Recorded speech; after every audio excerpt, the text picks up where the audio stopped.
Bonjour à tous, parce qu'aujourd'hui nous allons déballer la Loot Crate DX. Voilà, Loot Crate DX,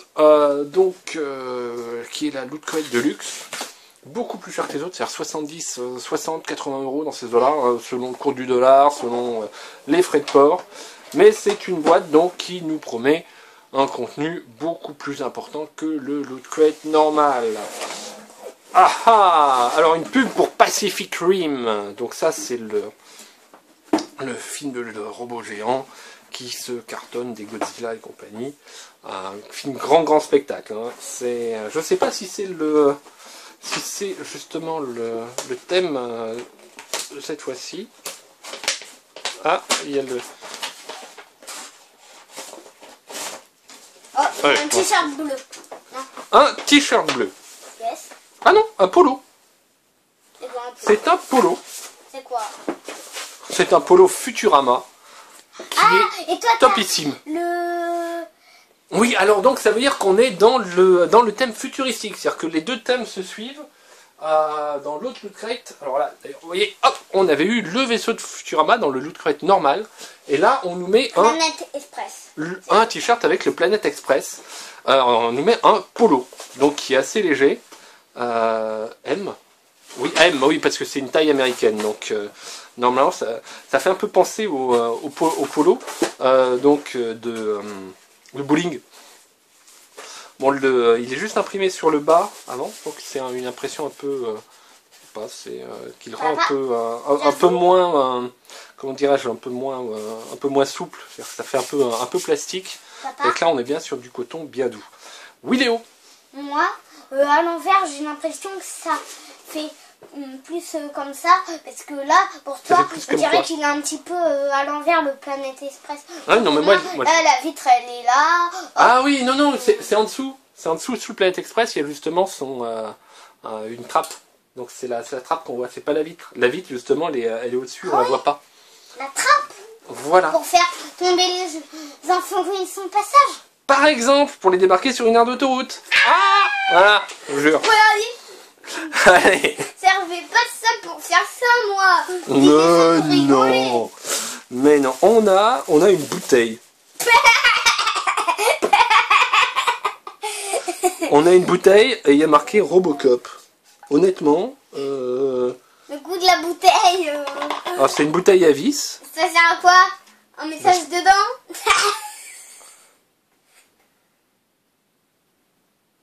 Voilà, donc c'est une bouteille pour les boissons froides qui d'après eux serait isolée. Est-ce que c'est une bouteille thermos qui serait justement...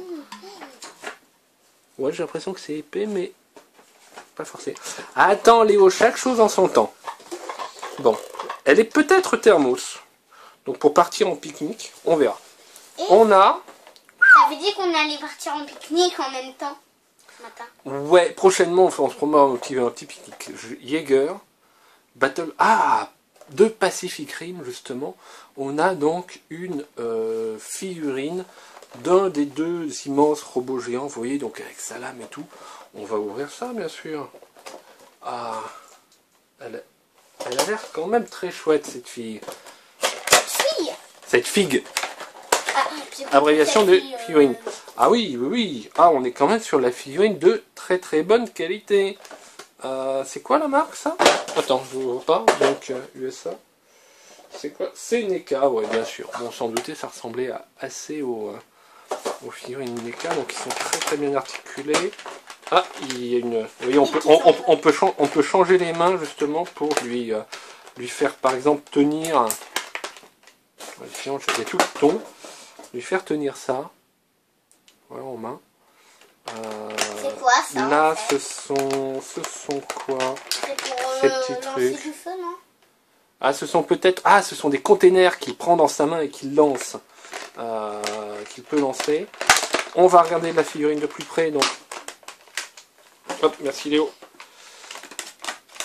Il y a un tortillon archi tortillé derrière. Un tortillon. Ah oui, il est archi tortillé ce tortillon. Alors, attends. Oui, elle est entièrement articulée. On est chez NECA. Hein.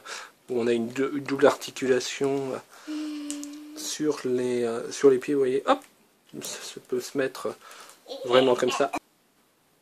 Ouais, bah ça se relève, ouais. Donc c'est un peu caoutchouc. Dans le film, il y a des missiles. Non, il y a un monsieur à l'intérieur qui pilote ça.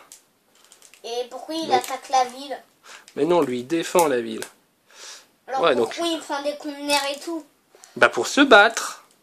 Et ça, c'est un film grand spectacle, plus pour les grands. C'est-à-dire qu'il prend les containers, mais il se bat contre des gros monstres. Des gros monstres? Ouais. Voilà. Donc ça, c'est assez sympa.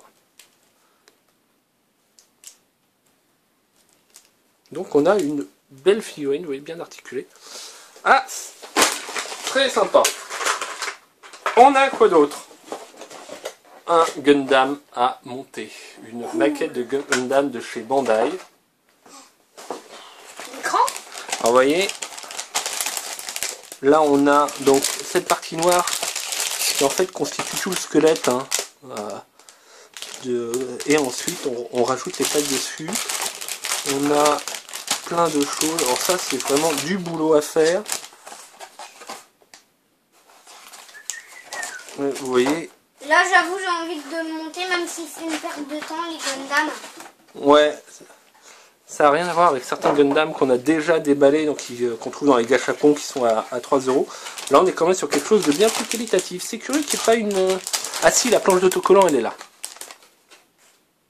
Passe-moi le haut de la boîte. Voilà.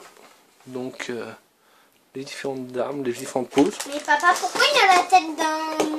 Bah ça, la tête du monsieur c'est le pilote qui est à l'intérieur. On le voit pas, on le voit pas, mais c'est le pilote qui est à l'intérieur. Moi je croyais que c'était juste des robots comme ça. 144, c'est un McGillis, ça doit être le nom du monsieur. Schwalbe Grase. Peut-être un peu, voilà. Et alors Iron Blooded Orphans.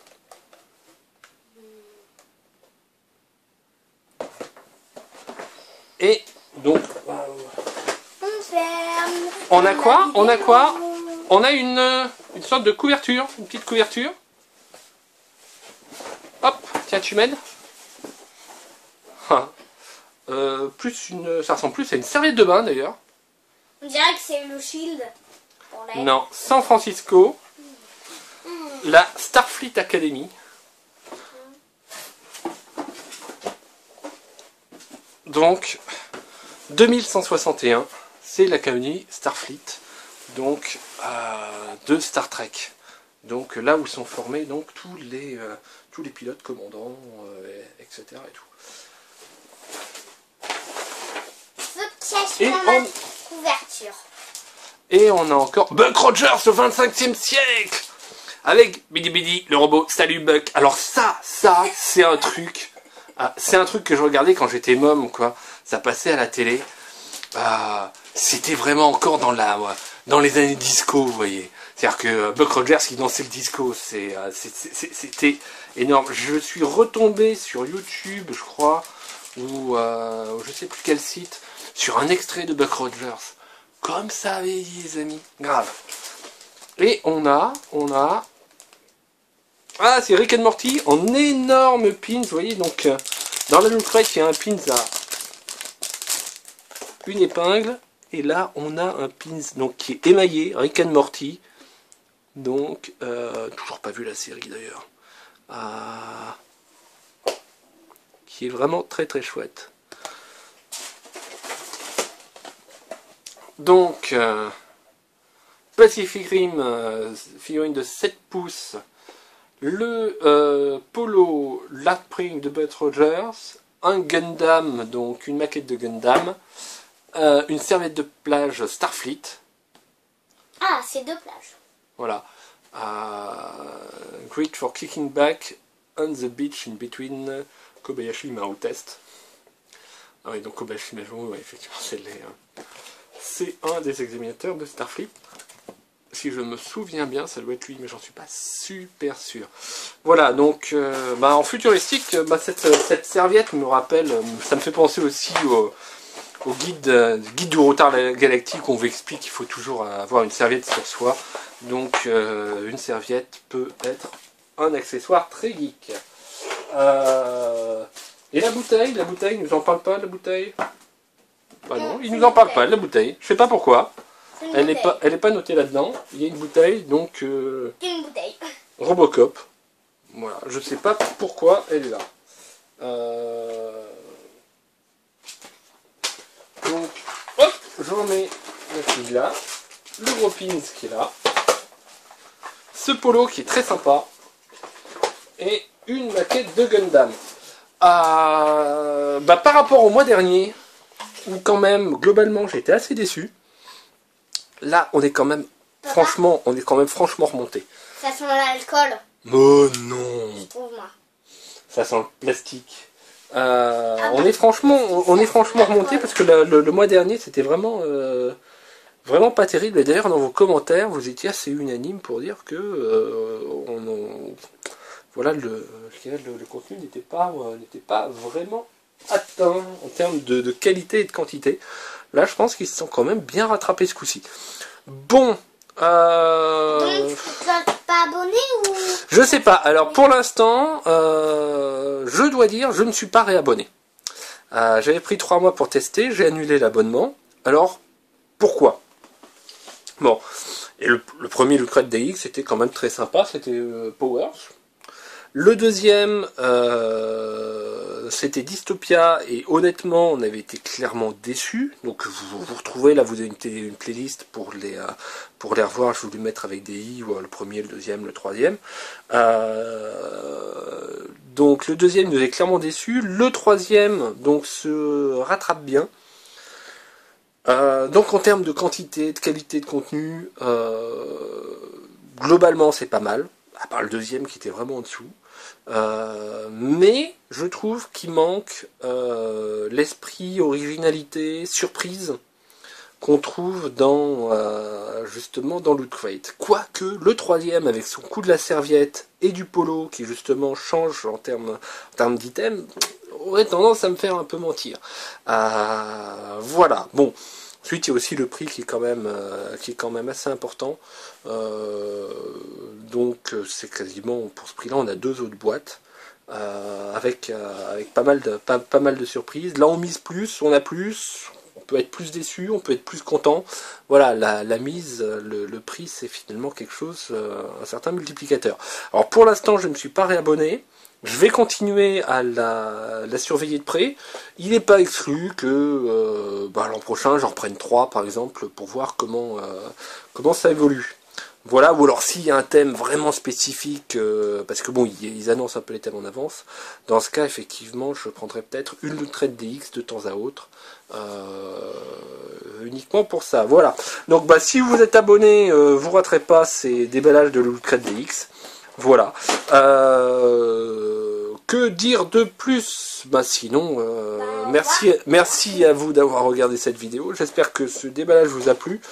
On va peut-être pas monter le Gundam tout de suite parce que c'est plusieurs heures de boulot et on a plein de choses à faire. C'est les vacances, on a des choses à faire, c'est effarant. Entre les pique-niques, les balades à vélo, les soirées barbecue, les jeux vidéo, les déballages aussi, etc. On est débordé. Voilà. J'espère que vous aussi vous passez de bonnes vacances et on vous dit à bientôt. Ciao.